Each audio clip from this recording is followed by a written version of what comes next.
word care is finding attention and reinterpretation within the museum ecosystem. It's constantly being evoked of late, and it makes us wonder, what do we mean by care, right? And I was saying to Tumi earlier that this very idea of care is an interesting one, because it challenges us to think about care work away from the idea of benevolence. As we have seen from this presentation, the kind of aesthetical approach that came forth here is quite textured, it's quite aggressive, as Tumi's work often is. It's quite confrontational. And I'd like to put forth a proposition for us here to perhaps think about care work as something that is not necessarily kind and wishy-washy, but something that challenges us to think very critically, very deeply, and to also perhaps reckon with the fact that care work is inherently confrontational, right? Because we get into the process of questioning, investigating, and trying to understand our political lives presently. And I'd like us to think about care work within this ambit. And this is the context that I'd like to begin with, that we think about the idea of care within a broader spectrum, right? Not just caring for objects as the Javett Museum does, caring for objects and rehabilitating them into the audience and the public domain, but care as an act of political warfare, as a political process, as a political action. I think Tumi is one of the interesting artists who's currently doing this, who's been doing this for a while, and he's in conversation with so many other artists who are doing this kind of work, this kind of care work. So I'm quite privileged, my brother, to be in conversation with you and to ask even more questions about your very complex work. And before I ask you to delve deeper into the thematics around today's presentation, perhaps just introduce it to us as to what was before us right now for the past 30 minutes or so, right? We were just challenged with a trio that gave us a very compelling performance. Thank you, my sister, for traveling with these two brothers. Thank you, my brother Mogorosi, for just taking it elsewhere. That was quite special, I really have to say. And it resembles the kind of work that has typically become associated with Tumi's broader corpus of work. It's complex, it's challenging, it's confrontational, and it somewhat refuses easy answers, right? You never quite know how to locate the work or locate him as a thinker. My brother, can you give us an idea of what you have just presented?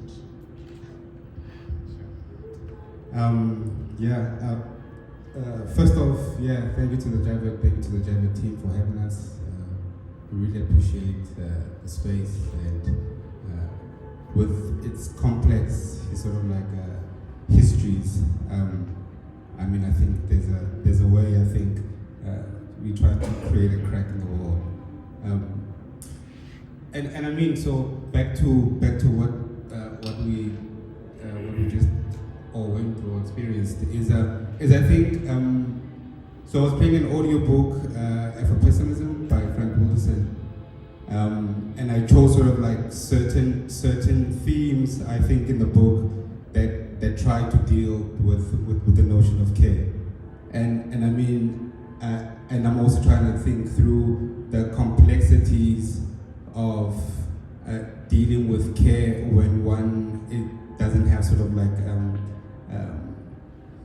what Sadi Hartman would call self-possessiveness, right? One who has the capacity to own one's body, and trying to think through this idea of dispossession, and how does one who is dispossessed of a body then invite unwanted touches, right? And how do we deal? And this is a formulation that Spiller speaks about in terms of the shadow family, in terms of how do we start to deal with the notions of unwanted touches within the framework of care. If we do take into consideration and take seriously the historical accumulation and the historical baggage that it is to be black in the world. So I mean, the themes, I composed three of the themes that we're playing tonight. The one was Caliban, Eurydice, and 315. And we had a rendition of a Julius Eastman song, Evil Nigger, and then we had a Beethoven song, Requiem, right? So, I mean, trying to think through the framework as I was thinking about this presentation, about Caliban and Eurydice. But of course, Eurydice comes from the notion of Black Orpheus, or Orpheus mythology, him going into hell to go fetch Eurydice, but the condition of getting her out is not to turn back. But and his notion of care in this moment is to turn back. But the result of that notion of him caring to turn back to check if she's still there is her being forever sort of like incarcerated into hell. And his only way of being with her is for him to go back to hell. So I mean, there's a way that I think this notion of the level of care, the level of blackness, or the level of black body can sometimes take tragic turns. And what tragedy is could be the precondition of what we can't get away from. So I mean, again, and then thinking about the notion of Caliban. Caliban is in The Tempest is the slave character. Ariel on Prospetto, on the island, right? So I mean, there's a way that Caliban is wailing. So I was trying to think about this notion of Eurydice being Caliban's equal, right? Equally wailing from in the hold, from hell, and Caliban equally wailing alone in some deserted island as a slave, right? So I mean, and then there's a notion. 315 is a song that I also, and then it's got a like subtitle, When It's Darkest. So I mean, there's always this thing like at 3 o'clock in the morning. There's something about 3 o'clock in the morning that things happen, you know. And yeah, witchcraft. So I mean, there's and you know, a lot of things have been happening around, man, and I don't want to bring people in to make points.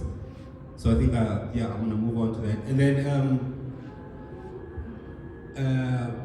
then we have Requiem, of course, the big wailing, and I think for me, as a vocal piece, you know, that has notion that are like all Western sort of like episteme or sort of like knowledge systems. Is reaching for something that it can't. And I mean, for me, Requiem is one of those songs that is reaching for something that it can't get. And then, of course, the last piece was by Julius Eastman, Evil Nigger. I mean, even with the audiobook, these moments that I picked out was moments where people were trying to organize around the notion of freedom within an articulate language, right? Within a language that everyone can understand, within the symbolic order that one sort of like identifies with. But then they not sort of like identifying with the unconscious moments that are happening in all these. So the unconscious moments are moments that can't be said. So I mean, in the first moment I chose was the moment in the opening of the book where Wilderson speaks about a moment of sort of like a mental breakdown.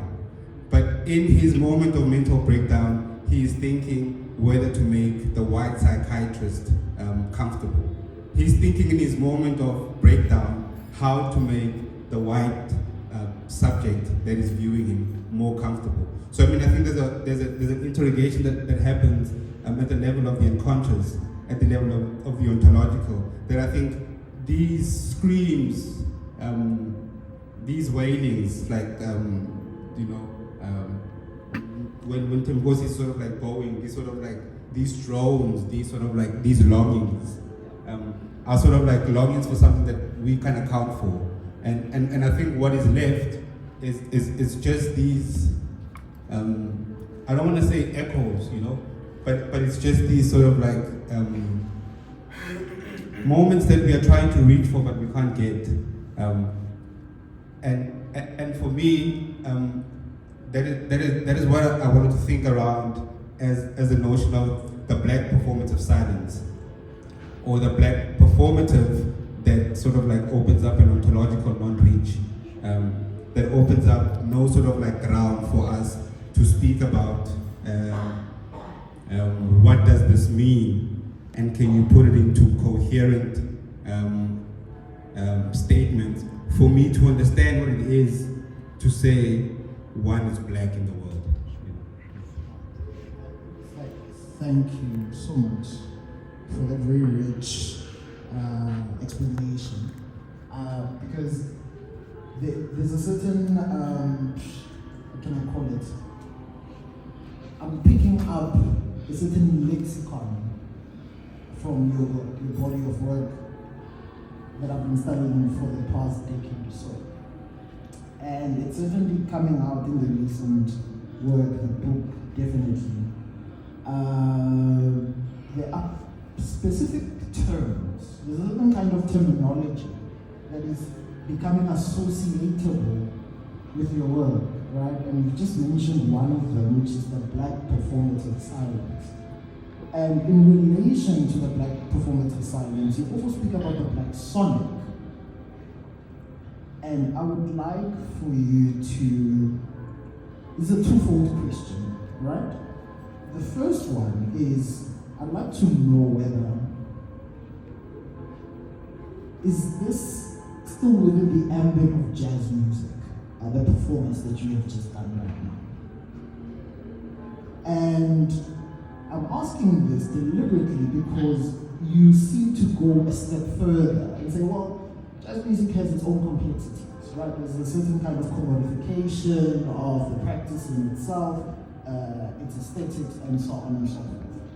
And you propose new nomenclatures and different terminology to talk about a kind of musical expression, sonic expression, that speaks very deliberately and critically about the condition of being black in the world.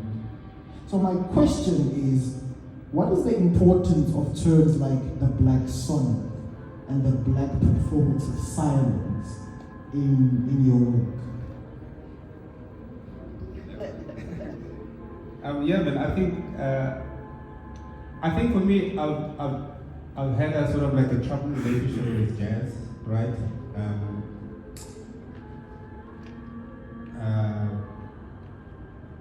I mean, also I think also doing a bit of sort of like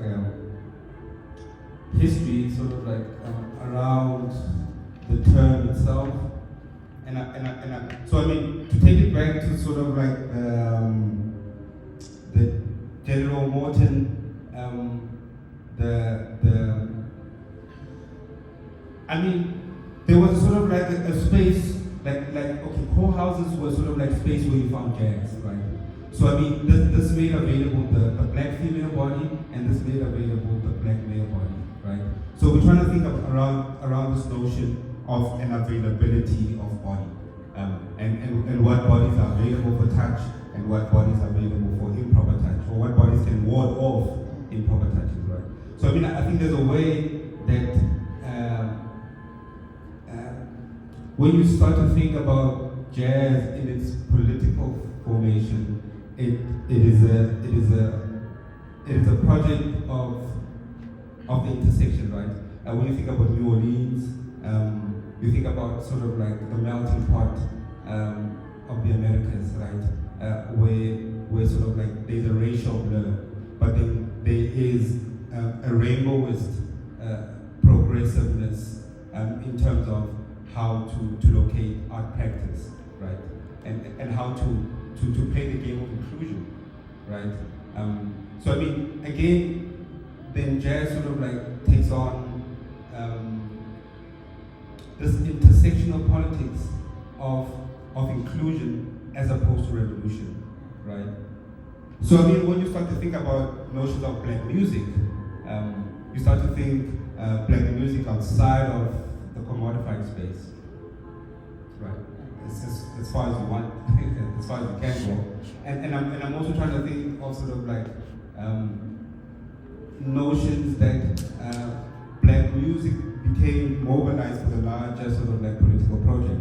That black music didn't exist in the art world. That black music existed with the people. Black music was part of the people's struggle, right?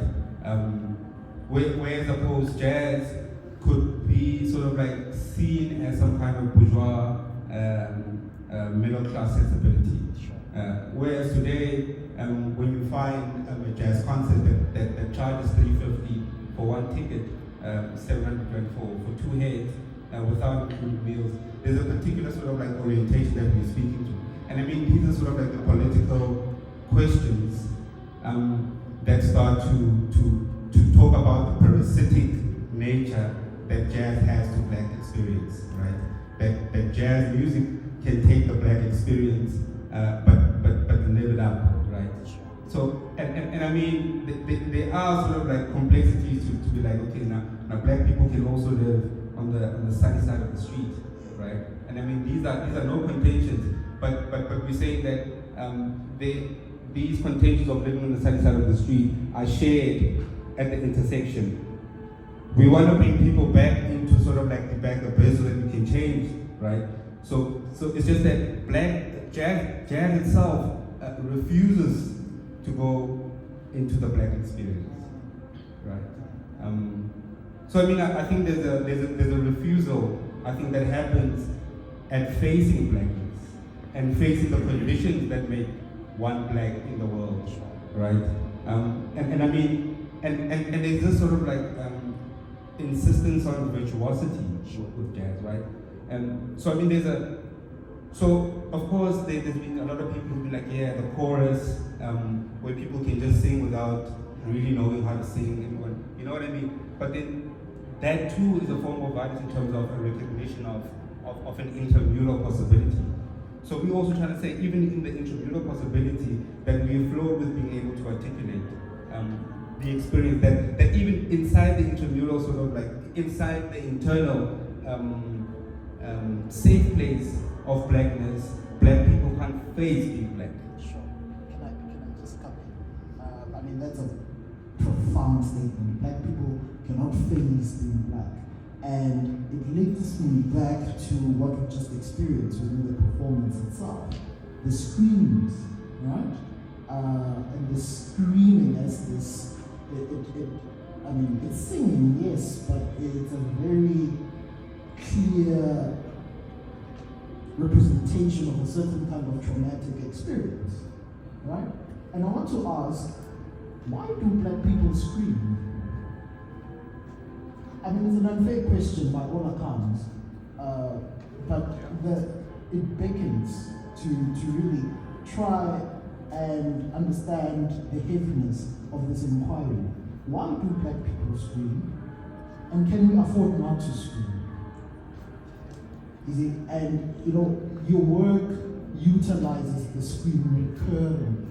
And some of the collaborations that you've done, one could almost trace a recurrent motif, right? That the scream is always immersed within the aesthetical overture. And so I think it's quite clear that this is an integral part of how you think about the black experience, that the scream is an essential part of it. And I'd like to really grapple with the question as to why do we scream? I mean, there are obviously these horrific conditions that we are confronted to live through and to confront on a daily basis. So, why do black people scream? This is the primary question. The secondary question would be, what is the importance of silence in relation to the scream? And there is a certain part in your book where you talk about the ethical necessity of silence. Right? And allow me to quote here. You say, silence is ethical. We do not air our dirty laundry. We fall silent when thrown to the stage, and like Sarah Bartman, our silence is that of an ethics, of a sulky bitch when thrust under the violent gaze of anticipated performance. I mean, those are very strong words. Right? So I love us to think about why Black people scream and what is the importance or the relation between the scream and silence. And you take it a step further and you say, silence is an ethical strategy by Black people in order to, I suppose, protect themselves against certain kinds of violence. Perhaps you can expand more on that. I think maybe let me start with this notion of the Black performance of silence and anticipation. Because I mean, there's this thing always that, and I'm gonna use an event like the TRC, where Black people are called to tell us their grievances publicly, right? But something Thabang Motemle writes about this moment where these people were unable, so had no capacity to tell about what happened to them. So just think about that moment. Now, the scream. There's in psychoanalysis. There's the unconscious, there's the preconscious, and there's the conscious mind, right? So people who studied language say that language falls into the conscious mind, where we make symbols and we make meanings from symbols. That when I say table, this is a glass, but I know it's functioning as a table.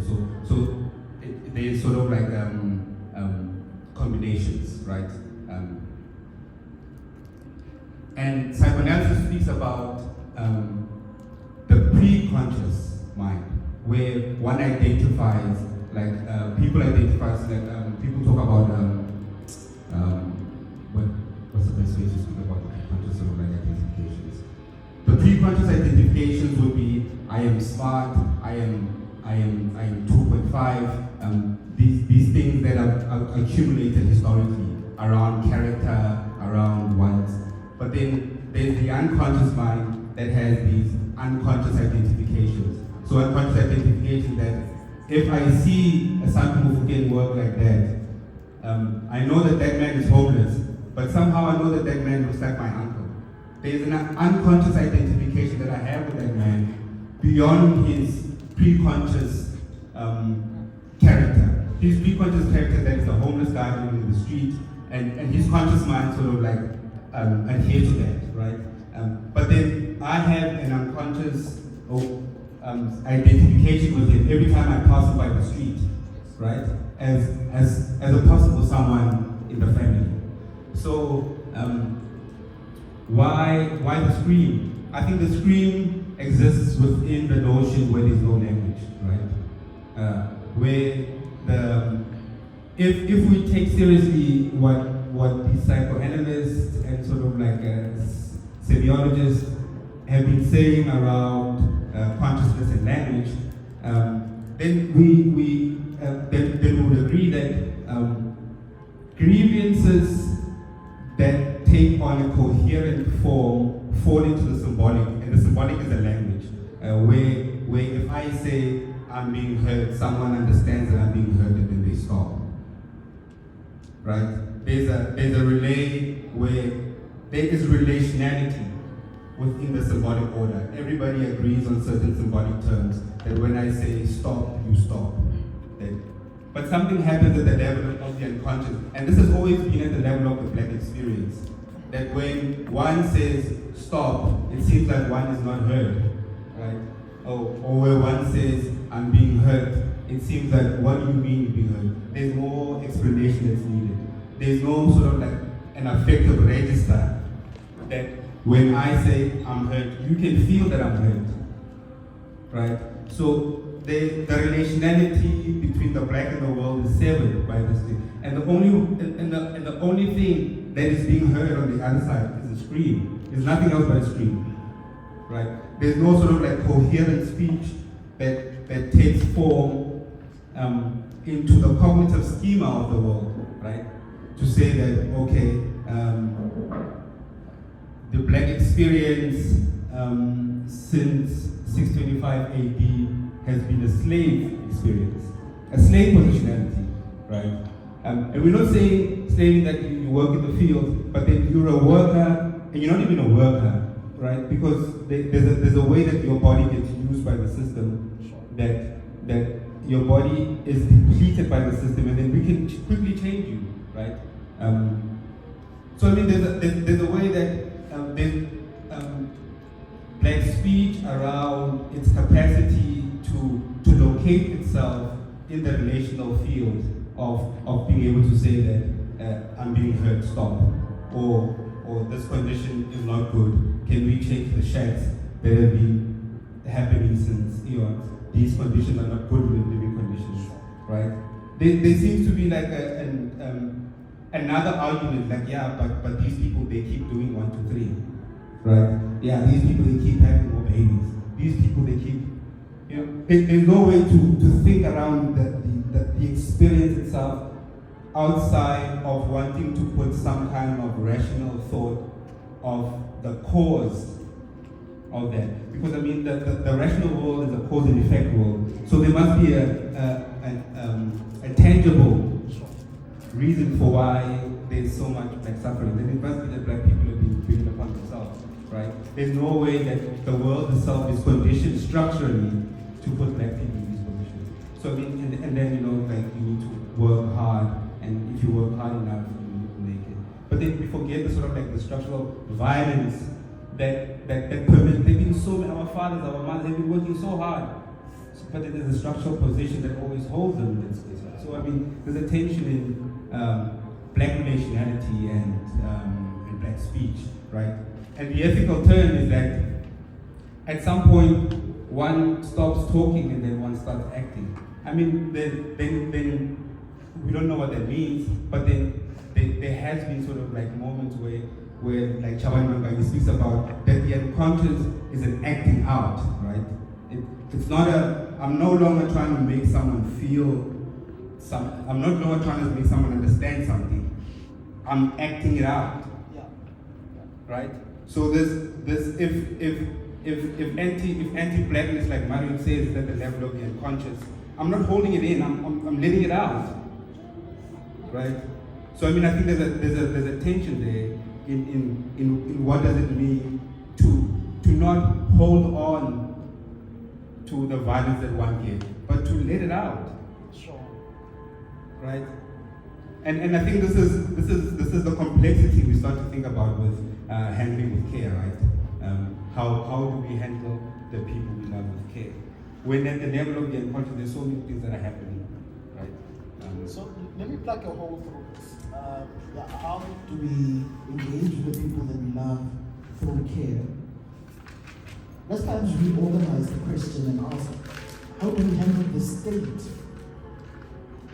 that reproduces a certain kind of repressive power onto the black body with care? Yeah. Right? So in the performance, I foregrounded a proposition earlier, and I said that the performance was almost in itself quite violent, and deliberately so. The drumming is fierce, the sound coming from the bass is quite haunting. There's something about Mogorosi's bass that has, this kind of psychological depth to it. The screaming is confrontational. And there's this thing that when some theorists study screaming, they say that you can scream to a point or to a level of inaudibility where you are no longer heard. And this is a possibility of sound, and certainly screaming. So how can we reorientate this question and think about the state which produces the kind of violence that is imposed on the black body? Can we even use the term care when thinking about state repression.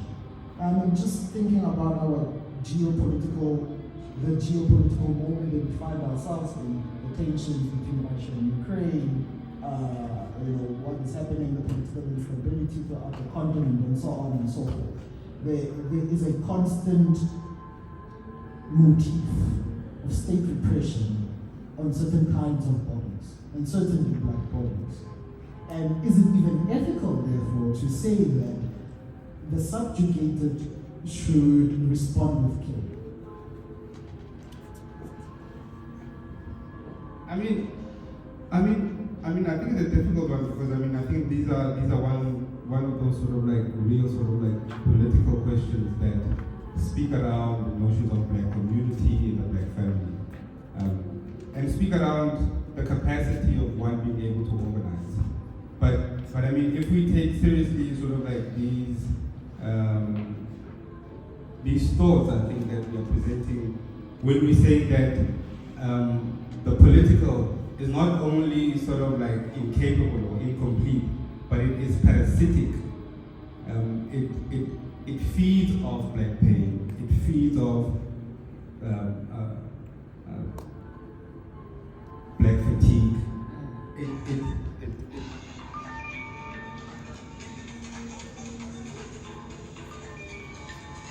Sorry, Lord.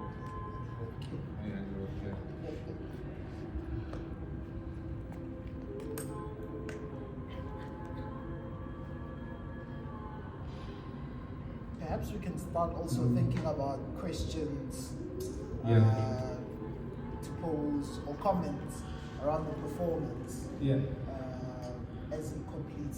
Maybe let's last one and then we open it. Yeah, because I think to say that the idea that why the ethical turn to silence, why the performance of silence, is that once one realizes that there's an anticipated moment of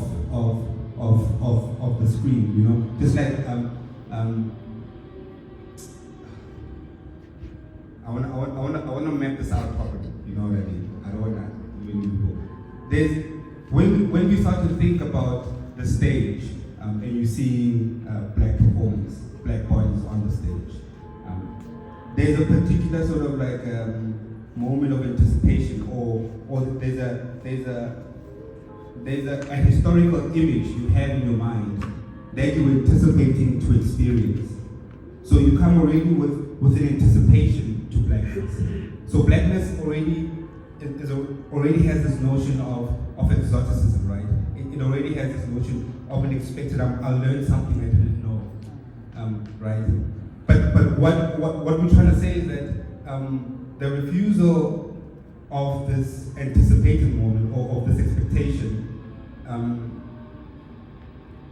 is a political tool to fight the parasitic nature or the parasite that culture is to black experience. That culture takes from black experience and creates studies in universities. Culture takes from the black experience and creates industries of music. Culture takes from black experience, but it never rights the wrong of the black experience, right? You can find a song, a friend of mine just redid a Senzenina for a jazz project. And this is how the song that was sang pre whatever democracy is still ringing and still relevant. But also to go as far as that, how parasitic it is for even us to be using the black experience to sort of like articulate a position, right? So and this is the conundrum of what do you do with an unconscious that seems to hate you, right? How to deal with the moments when in our best efforts, we are being anti-black. In our best striving efforts in life, we are closing a door whenever we see someone, you know what I mean? Whenever you get in your car, whenever you see a black person coming, you lock the door because the level of fear is heightened, right? Because you are that much further away from what it is perceived as blackness. And we're not talking about sort of like, a people of color syndrome. You know what I mean? Because I think those are two different orientations politically.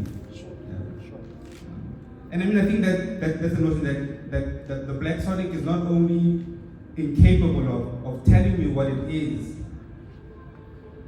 Caliban is saying, or what it is Eurydice is saying, but it is also parasitic to that there are people at an affective level who enjoy that.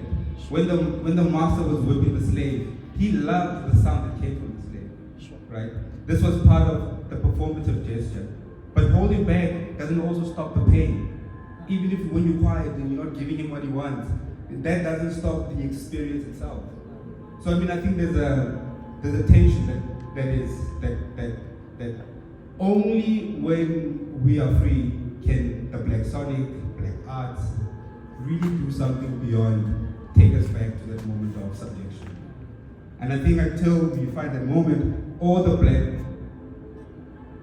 anything that turns itself Black from a Black consciousness point of view, that if you say Black, you are taking an antagonistic position, right? There's no way for you to get away from the colonial wound and the ontological wound. I'm not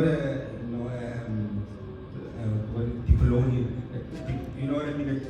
Decoloniality. But the colonial wound is preconditioned by the ontological wound. And the ontological wound is that moment of blackness in the world, outside of what we want to call ourselves at the level of the pre-conscious or